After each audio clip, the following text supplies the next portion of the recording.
The politics of this are so bad, it literally blows my mind. That is what the American people think of this. Major spending cuts to Medicaid.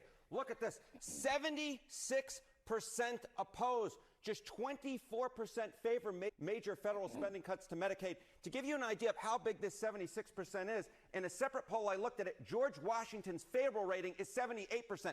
Basically, the exact same percentage of Americans who are opposed to major cuts to Medicaid on the federal level.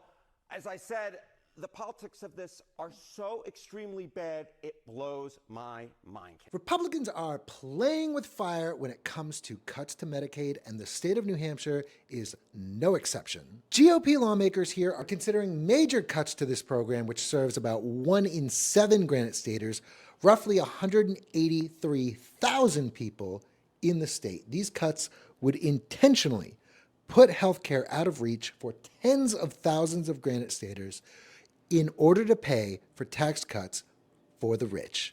And no one is more politically at risk from these cuts than Republican governor of the state, Kelly Ayotte.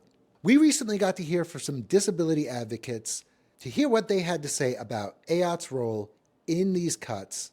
Take a listen. A true leader stands up and shares their plans, and a true leader stands up and says to the President of the United States, I am not going to let you destroy New Hampshire's economy and its healthcare system and home and community-based services.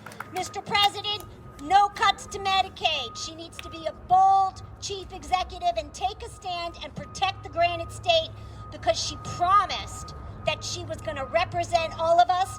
And now, instead, what do we have? We have a chief executive who wants to hoist austerity onto Medicaid recipients to give tax cuts to the rich.